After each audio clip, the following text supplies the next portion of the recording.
Gosh, this is going fast. We're going to be in March before too long. And then that's when all the comic book movies start coming out, and we'll be able to find out what finally happens on the Avengers. Not that I'm counting down the days or anything. Anyways, I'm just going to quickly share this on a couple of my other pages. And if you would like to do the same, invite some friends, family, whomever to join in, feel free to do so at this time. And then we'll get started here in about a minute and 29 seconds or so. So let me just quickly share this. Oops. If I could get it to go. There we go. And then while I'm doing that, why don't you say hello? You put a couple emojis in or something like that. And it sounds like there's still some pretty wild winter weather out there. So say hello. And what's the current temperature wherever you are? And we'll have a competition to see who has the highest temperature and who has the lowest temperature. And then I just have a few more shares to do, and we'll be ready to get this party started. I think 3 more. Share.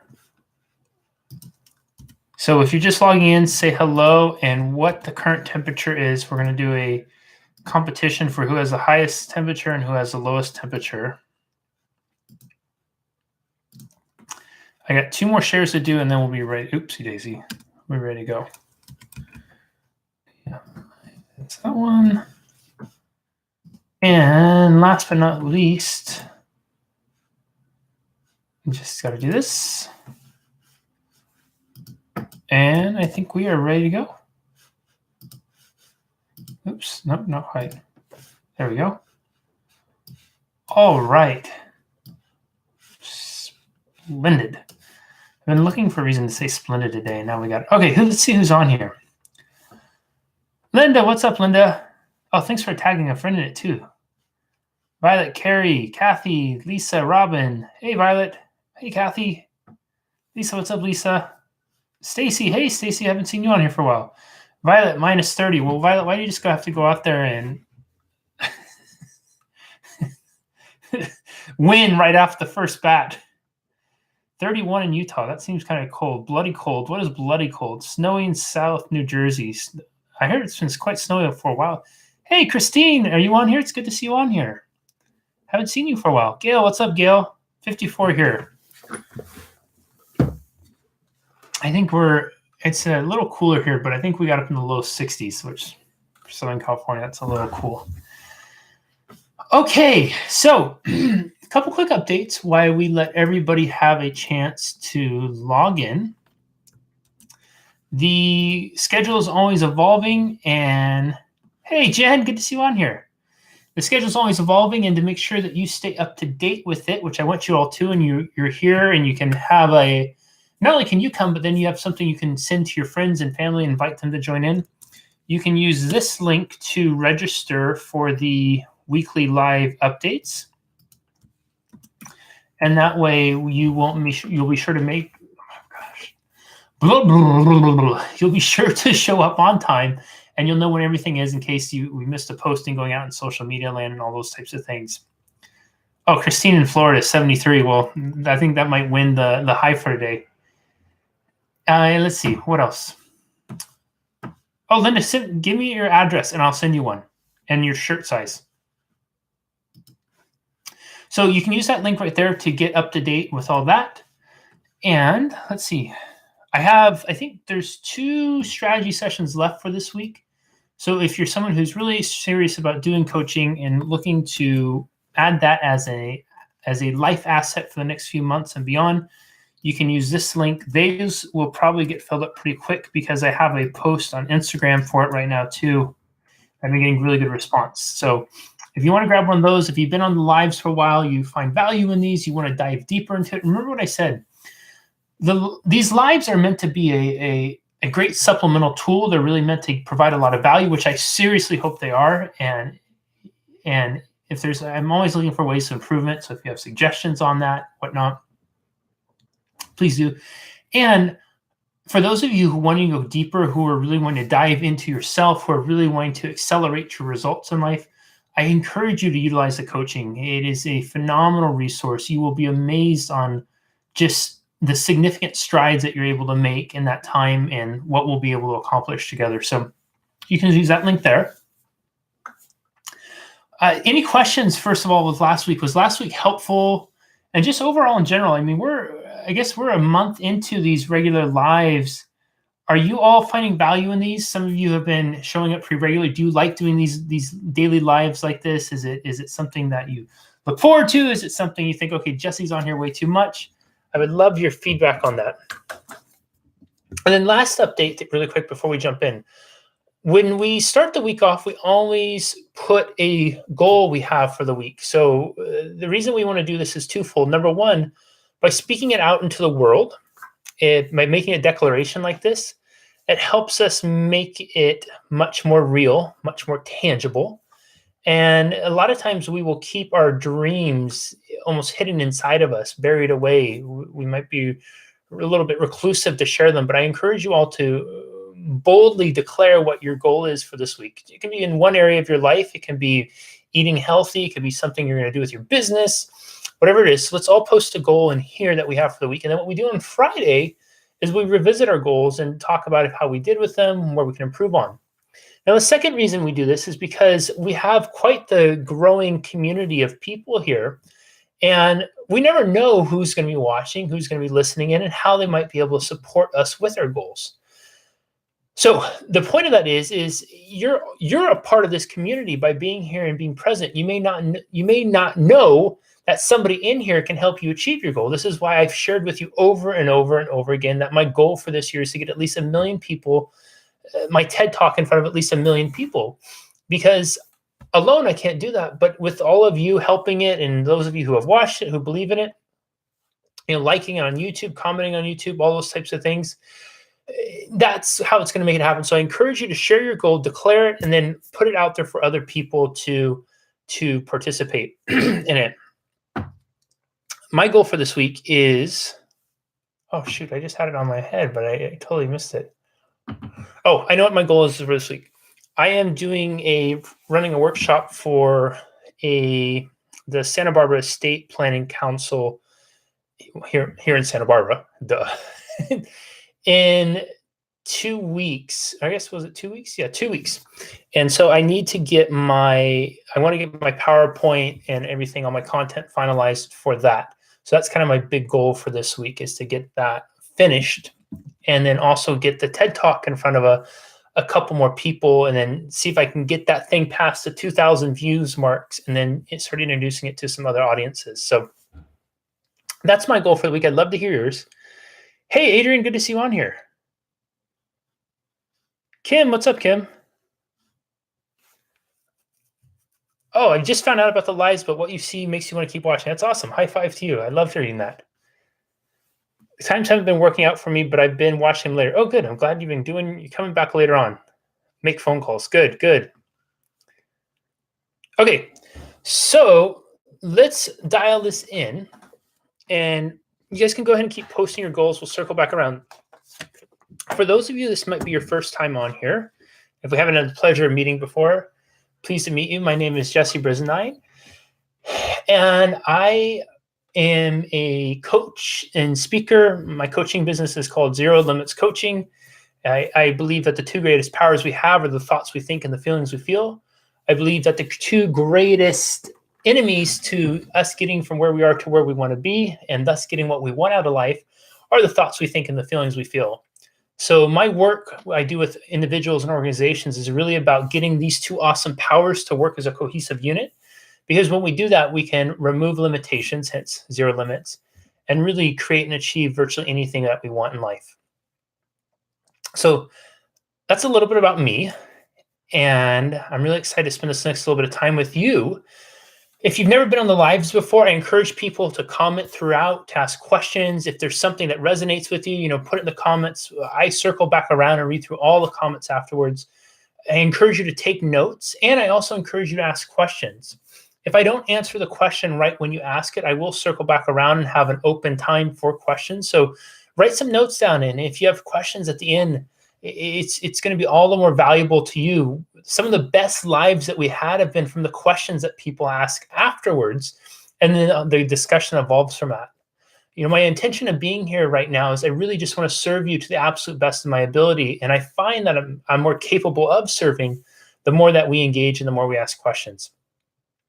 Lastly, the one thing I ask of you is that if you find value in this, the way this goes out to Facebook and other people on YouTube and such, as I understand, is the more people engage, hitting the emoji likes, commenting on it, the more you share it out to other people, it just helps this work get out to more people. So if you have a friend, a family member who you think would find value in it, tag them in this, share it with them, whatever the case may be. But with that being said, so this week we're all about self-love. The way the format's going to work is we're going to have self-love focus on Monday through Thursday this week. And then on Friday, we'll do a general Q&A. And the Q&A, you can ask any questions about the self-love, stuff that you're working on personally, professionally, whatever it is. We'll have an open forum for that. And then for those of you who participated in the Q&A last week, was that helpful for me putting the post up about 24 hours before and then going ahead and typing the questions in? And if that was, I think we'll keep doing it like that. Oh, one other thing. You'll have people, fellow community members, who are going to be typing in and just sharing in here and opening up and commenting on things that resonate with them. I encourage you to honor them by doing that. Give them a like, give them a thumbs up whenever you see somebody do that, because oftentimes those of us who are brave enough and bold enough to open up and share, they're not only sharing and asking questions for themselves, but they're often the representatives for all of us. And I don't know about you, but I have been on here many a times, both teaching and also attending programs, that somebody's asked a question that I had been thinking about forever, but I just didn't quite have the courage to do that. So I really encourage you to shower those who have questions with feedback. The Q&A was great. Oh, cool. Awesome. That was awesome. So that was good. So we'll do that again this week. And what we'll do with that is we will put a post up for the Q&A about 24 hours or so before. I'll pin it to the top of my Facebook page. And that way anybody can submit questions early, or you can just show up live and do it too. This week's about self-love, and today we're going to focus all on why self-love is the most important love. The obvious reason we're doing self-love this week is it is Valentine's Day week. And how many of you, and let's be honest here, and I'll be the first one to put my hand up with this, how many of you have ever had a Valentine's Day experience where when Valentine's Day rolls around, you have one of two responses? Number one, you get stressed out because you have a sweetie and you think, oh my God, I got to get candy, cards, flowers, all those types of things. You find yourself in line at the Hallmark store, in line at the grocery store, going out with the balloons, going out with the flowers, trying to get the obligatory stuff, because if you don't get it, it makes you a bad boyfriend, a bad girlfriend, a bad husband, a bad wife. That's one version. Or the other version is Valentine's Day rolls around, you look at the calendar and say, oh God, it's Valentine's Day. Just another reminder about how no one loves me. Maybe we use our Eeyore voice. No one loves me. No one's going to care. I'm going to be all alone. I say that jokingly and seriously at the same time, because I've been in both spectrums of it. I'll be the first to raise my hand. I've been in relationships before where I found myself, 5, 6, 7 o'clock at night in line at the Hallmark store with all the other guys trying to get the last little bit of Valentine's Day scraps, because if I didn't, I was afraid my sweetie at the time would decide that I just didn't care and didn't love, because that was how the holiday was being marketed out. I've also been on the other side of it, where I would have many a Valentine's Day where I wasn't in a relationship. And I remember at times those days would come and I would find myself thinking, gosh, here's just another Valentine's Day I'm alone. Here's another Valentine's Day where I can't find the one. Here's another Valentine's Day where I'm not good enough for anyone else. Now, here's the funny thing about Valentine's Day, and I don't know if you all have read this too, but I once read that Valentine's Day, so it's probably one of the most emotionally charged days of the year. So any of you been there before on either one of those? It's one of the most emotionally charged holidays of the year. And I once read that it was created in large parts, a consumer holiday that was created because they needed something on the calendar to boost consumer spending and the lull post-Christmas, pre-Easter. So people would come out of Christmas and they would just get done buying a lot of stuff, through most of the holiday season. And they couldn't figure out how to get people to go back to stores, how to get people to spend more money on gifts and whatnot. And so the way that they figured out how to do it was by creating a holiday like Valentine's Day, because Valentine's Day, what they did is they would leverage emotion. If you don't buy this for your sweetie, if you don't do this for your lover, that just means that you don't care, that you don't love them, that they're not, those kinds of things, playing to our biggest fears that we've talked about in many of these lives. It's pretty brilliant marketing, isn't it? It really is, because how many of us has it affected? How many of us have succumbed to that? And we have literally put the emotional quality of our lives and hedged it on what happens on February 14th every year. A really quick aside too with this is, if you want something really funny to watch, when I did the 1 year 1,000 challenge, one of my challenges I did was I challenged myself to take myself out to a Valentine's dinner date solo. Now, I had to go to a really nice restaurant. I had to make reservations. I had to get dressed up. I wore a jacket, a shirt, a tie, I believe. I had to order the price dinner, get the flowers, dessert, the whole drinks, the whole thing. And it was such a fascinating experiment, because I went in there so panicked and nervous. My head was going, what is everybody else going to think? What is everybody going to think of me? How are they going to judge me and whatnot? And then during that time, I had a really amazing experience where I had some of the staff came up to me. It wasn't but a few minutes in when one of the staff, I remember her coming up to me and she said, okay, we got to know that we have a bet going in the back. She said, did you get stood up? Were you just some asshole? What's the deal here? Because they were wondering why I was there by myself. And I said, no. I'm doing this because I really wanted today, if the holiday is supposed to be about love, I wanted it to be about self-love, because I think that's such an important type of love. And I told her, I said, I am aware that I don't fully love myself and I want to. And so part of me doing this right now is doing it as an act of self-love. And she said, oh, that was really cool. And we chatted back and forth. Later on in the night, the shift manager, she came over and asked if she could eat dinner with me, and towards the end of my dinner. And so we sat and talked for a little bit, and it was a really cool conversation. And we started talking about how, if you looked around and this restaurant's a big open space restaurant, how the majority of the people, and this was in 2011, so I can't even imagine what it'd be now. In 2011, the majority of people, it was quiet. See, it's supposed to be a day of celebration, right? But it was quiet. So few people were laughing. So few people were celebrating. The majority of tables had their cell phones on the table with them. And while they were sitting there and they're across from their sweeties, they're on their phones engaging with that. And I'm saying, how sad is it that we found that we must do these holidays out of a sense of obligation, as opposed to doing it because we genuinely just want to go out and celebrate one another and love ourselves enough to be present with someone else, or just to be present with ourselves. So that's why we're doing this self-love focus this week, is because I can attest to just how important and powerful self-love is. See, when I look at self-love, and I encourage you all to give this perspective, self-love is really what you give to yourself, you have to give to others. I can't tell you how many times over the years I've worked with clients and different organizations, and they've always resisted the self-love, saying, well, I don't need to love myself because I'm able to love everybody else. Or, I just wish I could love myself as much as I love everyone else.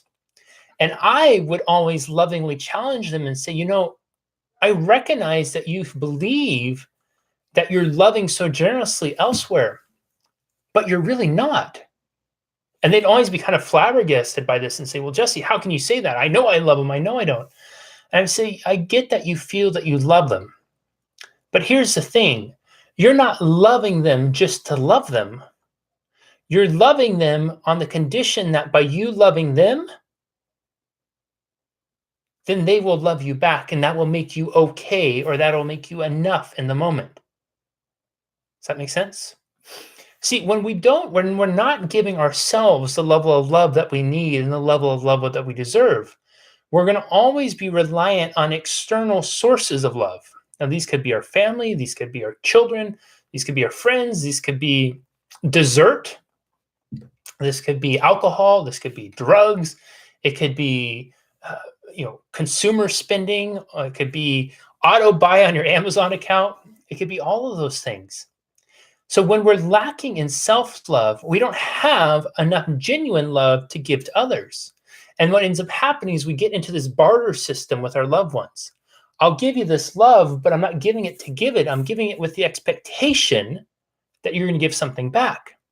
Then what happens if they don't? We feel horrible. We feel bad. We throw our arms up in the air and wonder, why do we even bother? Why do we even try? What's the point? Nobody appreciates us. Nobody cares about us. Nobody really loves us. Right? Any of you ever had that dialogue before? I'll tell you one person I know for certain who has. I'm looking around like there's somebody else, right? Me. Because so here's where the magic of self-love is when you give yourself love, what you give yourself, excuse me, what you give yourself, you have that available to give to others, and you're not having to expect it to be returned, right? You're not having to expect some sort of reciprocal gain. You can just love to love with no strings attached. Does that make sense? Yep, cool. For the past few months, it's been a struggle for me. Truth. You're stepping on my toes. That's a good thing, Kim.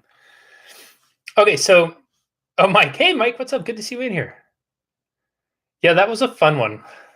That was a really fun one, the self-love video. I'll find that and I'll post it too.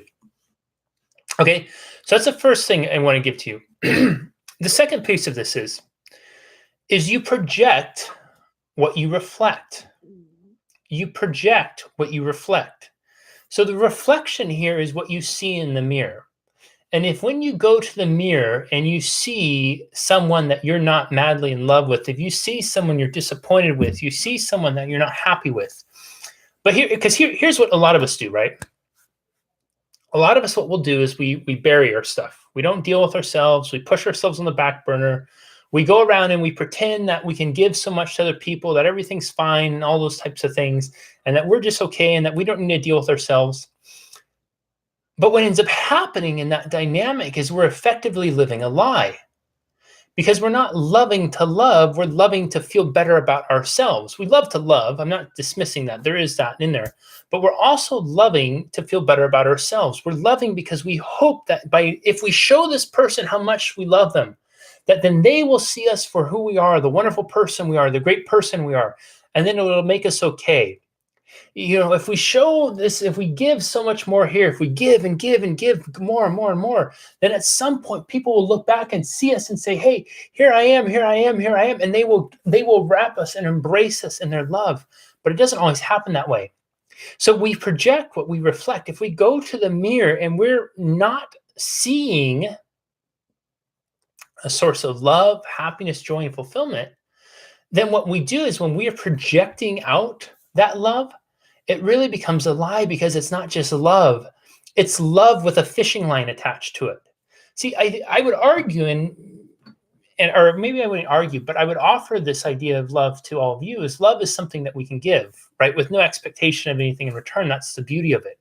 If this little bracelet here was my act of love, I would extend it out to whomever and give it with no expectation of return. But when we reflect someone lacking love, when we reflect a lack of self-love, what happens is we put a big old fishing hook on the edge of this, and we cast it out, and we hope that when someone comes and bites on it, someone takes our love from us, whether it's a kind gesture, whether it's a word of acknowledgement, a whatever that is, that then they are now obligated to us to reciprocate some of the love we're giving out to them. Make sense?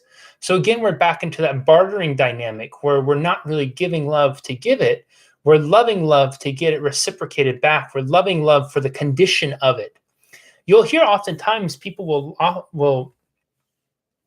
talk about unconditional love, and they'll throw it around and say that they love unconditionally. They love unconditionally. I can certainly appreciate the desire to do that. And it's, my gosh, it sure does sound beautiful to say it, right? It's one of those like bedtime stories we tell ourselves when we tuck ourselves in and say, I'm such a wonderful person because I love this person unconditionally. What I would suggest with that is that if you love them and then you're still expecting something from them, Or if you love them and that relationship might change because of certain situations, that might be love with conditions. And that's not saying it's bad or right or wrong. What it is to say in all of this is that we have this opportunity to really work on that relationship with the reflection that we see, because the more we can love that reflection, the more love we're going to have to give and offer to others without any conditions on it. See, I would argue that unconditional love for others, it springs or it grows from the seeds of self-love we plant from ourselves. Because then we can offer the love unconditionally without expectation. But if there's expectation or a need or almost a necessity with others reciprocating it, now we're getting into conditional love. Does this make sense so far? Making sense? Yes, yes, cool. True, true. Hey, Kathy, good to see you on here. Deborah, what's up, Deborah? Hey, Shar, good to see you on here. Okay, so and the third piece I want to give you with this, and then we'll open up for questions. So if you have questions with this, go ahead and start writing it down. Questions, comments. We have plenty of time for a discussion afterwards. My last little piece of advice about this self-love topic, and we're going to evolve these over the rest of this week, is that you deserve the best. You deserve the best. And I really want you to take that to heart, especially those of you who are, hey, Patty, good to see you on here. Especially those of you who may be struggling in the self-love category a little bit from time to time, which I would certainly be the first one to put my hand into that. As much as I teach this and talk about this with folks, it's an ongoing work in progress for me. I constantly am working on my own self-love. And I have my battles with myself sometimes when I don't want to necessarily shower myself with love, but I want to beat my whatever into submission because there's programming that work. And I recognize that. And so part of me teaching self-love and sharing some of this with you is just in my own act of self-love for myself. I want to give this to all of you, not because I have an expectation of return from you all, but I want to give it to you all from the most loving place possible, because I truly believe that self-love will radically enhance your life. Somebody asked me, I remember one time, they said, do you practice what you teach? And I said, yeah, absolutely. And they said, well, what do you mean? I said, well, you got to understand, I was raised in a household where there was always lack. There was never enough, right? I was raised in an environment that you couldn't do anything you wanted, that you had to go and do things as they were. And my parents loved me, make no mistake about it. I know they did. But the psychology I was raised in was there was never enough, that the world was against us, that money was always the issue, it was evil or whatnot. I grew up talking to myself every day in the mirror for 20 to 30 minutes a day, telling myself how worthless I was, what a waste of space I was, and what a horrible human being I was. When I was 8, 9 years old, somewhere around there, I walked down to the woods behind my house with a knife to my heart, trying to commit suicide, because I'd worked out in my little mind that if I was gone, I would save my parents money, and if I saved them money, they could be happy. But because I got too scared when the blood started to come out of my chest and I finally broke the skin, I hated myself from that point on, feeling like I was literally God's punishment to my parents, and I was just going to set them up for a lifetime of pain, because now they were going to have to deal with me and take care of me and put more financial strain on them and more of a financial burden. That was my psychology for much of my life. I walked through, I can remember in high school, I literally walked around.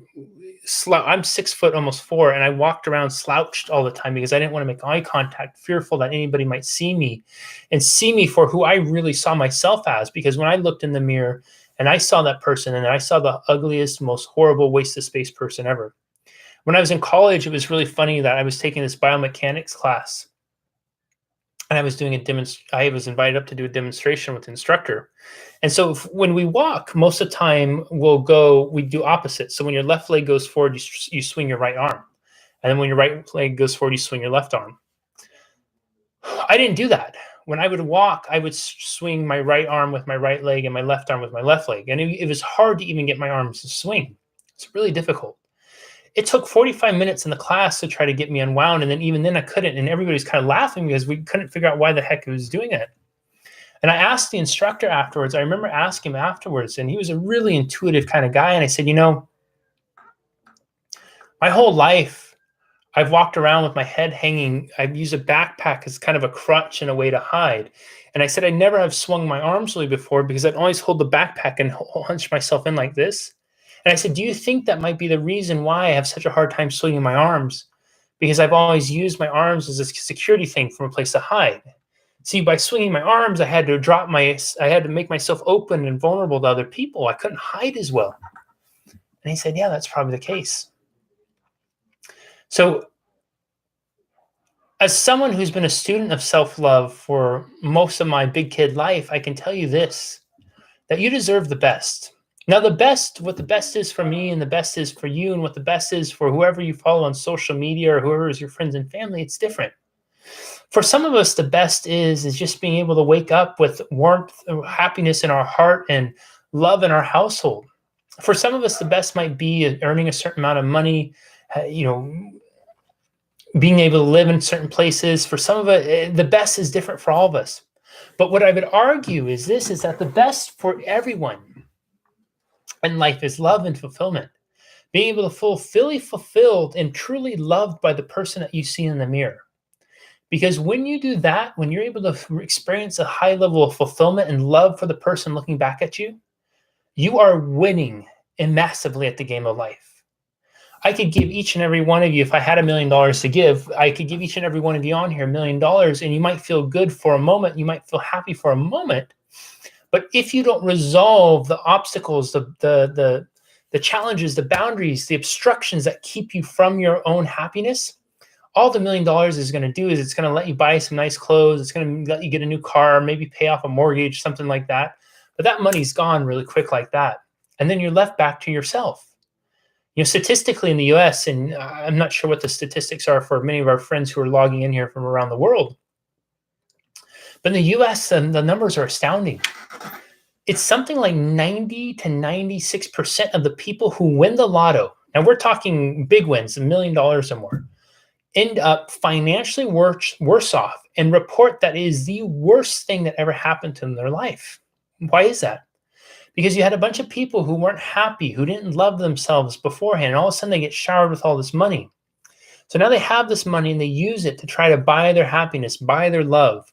But what happens? They get all the things they thought they needed to make life worth living and make life great. But just like anything, the new car loses its shine, the new car smell fades, paint starts to chip off the house. You fly whatever, and you fly first class once or twice, and you realize the champagne tastes the same. And then you're still left with the same person that you were before. Now, the exception to that rule, the 4 to 10% that don't, they're the ones who usually had things kind of figured out beforehand. And they weren't relying on the lottery to change their life, but rather they're looking at it as a nice little treat, and they didn't need the money to improve their quality of life at all. So at the end of the day, where we're really going with all this self-love, today's kind of day one and for the rest of the week, is I want you to really consider this, that you deserve the best. You deserve to be able to wake up every morning and before you go to bed every night and look the person in the eye that you see in the mirror. And I'm not just saying glance at them. Look them deeply in the eye. Look them deeply in the eye and have a conversation with them. Acknowledge them. Tell them that you love them and mean it with your heart open. Sometimes when we see ourselves, we may want to break eye contact. We may be scared, but look them deeply in the eye. Allow yourself to get lost in their eyes. See them for their hurts. See them for their wins. See them for their highs. See them for the lows. See them for their heart. And just acknowledge why you love that person. Love them for their perseverance. Love them for their kindness. Love them for their generosity. Love them for the type of friend they are. Love them how they're always there for everyone. Love them for their commitment to trying to eat healthier. Love them for their kooky sense of humor. Love them for their frugalness with certain clothes. Love them for their wide-eyed sense of adventure. Love them for their sense of humor. But love them. You deserve that. You absolutely 100% deserve that. So that's what I have for you all today. First of all, has this been helpful? And then what questions do you all have? I want to open up for questions. What questions do you all have? Has this been helpful? Crooked spine guy. Actually, you know what? I had a little bit of a setback with my back this week, so my back to being crooked spine guy. Mine's loving God. When I love God, I love people and me the most. Actually, winning, not like Charlie Sheen winning. I have been more loving of myself, and then I can love my friends and family more despite what I felt in the past. That's awesome. I'm not worth it no matter what it is. Oh, good job. I love that. Very helpful. Very helpful. Cool. I can relate to that with respect to when my father passed away and my shopping habits trying to ease my pain and hurt, trying to figure it out, if that makes sense. 100%, Jen. I appreciate you saying that. I think how many of us, I mean, really, how many of us have ever used retail shopping or anything like that, external things to try to help us ease our pain? You know, I shared with you all earlier this month that it was on February 1st. It was 9 years since my dad passed, and I have I have a very healthy relationship with my father now in death, and I still feel his presence and all those things. And it was a very happy day for the most part, but there was moments of really deep sadness and that came up, and I played this silly little game that I allowed myself to spend $4.99 on it that day for an upgrade. And I was saying that this is totally retail therapy I was doing right then in the moment to make myself feel better. So I can certainly relate, and more other extremes in the past. Yeah, absolutely. I've been there and done that a lot. Hey, Dave, good to see you on here. Adrian, you're wonderful. Thank you for sharing that. Gail, love yourself like your dog loves you. Yeah, love yourself like your dog loves you. How do you begin to let go of the negativity, the past of yourself that you've done or treated your friends or family? It's a great question. So in regards to self-love, what I would suggest is when we hold on to negativity from the past, we usually do it because there's a part of us that believes we deserve to be punished for what we did. And often what we can do to replace that is to acknowledge, perhaps this is a good place to start. And remember, for a lot of us, there's going to still be some roots that we need to get to. And that's where I would suggest any of you who are in this kind of position, you reach out to me and we can dig deeper with coaching.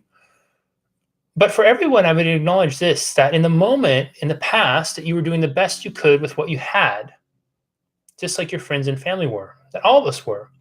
See, each and every one of us, in the moments of decision, where we make decisions like that, we take actions like that, we only have so much information available to us. Now, hindsight is always this great 2020, right? Where we can look back and say, I should have, would have, could have. Well, guess what? Speaking of the lotto, I should have known what the 6 or 7 numbers of the lotto were, however long ago it was. But I don't have that kind of psychic ability, and I don't think most of us do either. So if we give ourselves some grace and we acknowledge that in our past, we did the best we could with what we had. Now, some people, they may insist on punishing us for it in the present. We have 2 choices in that matter. Number one, we can acknowledge them for their own baggage, their own hurts, their own inner work that they haven't done, and acknowledge them for where they are. And then number 2, we also have the choice to remove ourselves from that. See, we don't have to continue to subject ourselves to those things. We don't have to continue to surround ourselves with certain people. We can change those types of things. Do looking for approval, especially at work, searching wrong way for appreciation, get into click inner circle, but I think I understand this is not the way I should be moving. Yeah, definitely. If we're in a dynamic, Kathy, where we're seeking approval as a way, so at our fundamental core, right, we're trying to meet our needs, and for most of us, we all want to feel love and some sense of connection. When we're lacking self-love, we will often settle for connection, and we try to get connection wherever we can. So we look for and one of the fastest ways that we perceive getting connection is getting approval. So we start to become someone other than ourselves. Maybe we have friends or family members that we don't really want to do something with them. We don't really want to tell them no. And we start to tell them white lies because we don't want them to disapprove of us.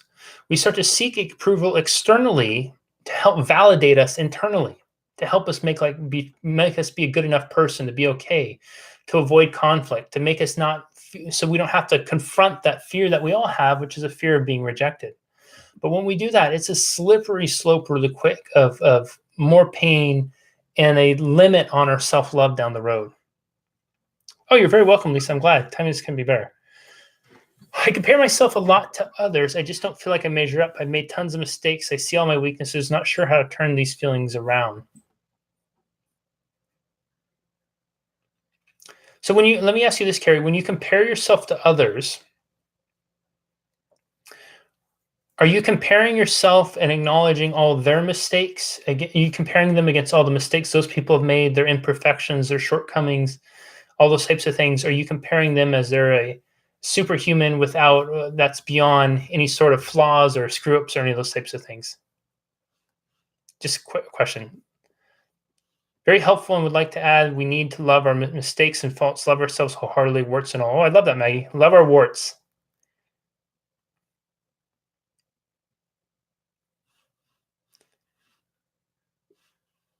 It's really hard to have self-love when all the outside voices tell you that other things, you start to believe them.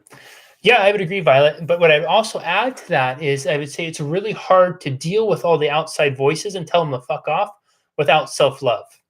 So we'll throw that one in there too. Ian says syrup. I think, Charlotte, I think a lot of us will utilize food as a way to do that. Thank you for sharing that. I think a lot of us have done that or do that. It's been a sad week trying to help a friend, and I hope she can come out of this and love herself. Yeah, maybe you can get her to join in, Stacy, or send this over to her. That'd be awesome. No, I don't see them. They seem perfect. Do me a favor, Carrie, and thank you for sharing that. Acknowledge them for their faults, their flaws, their own shortcomings, and then compare yourself.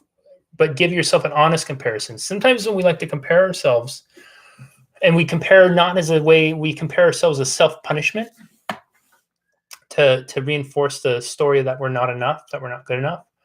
We will falsely compare ourselves to others. Falsely meaning that we give these picture perfect images of who people are, and we don't really acknowledge them for who they really are, flaws and all. Maybe they leave the toilet seat up. Maybe they don't put the lid down.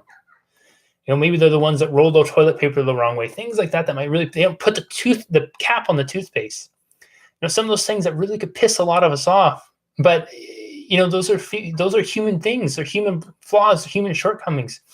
And we don't always acknowledge those things because we're so apt to try to find fault in ourselves, to find fuel to fuel the narrative of I'm not enough, I'm not worthy, I'm not lovable.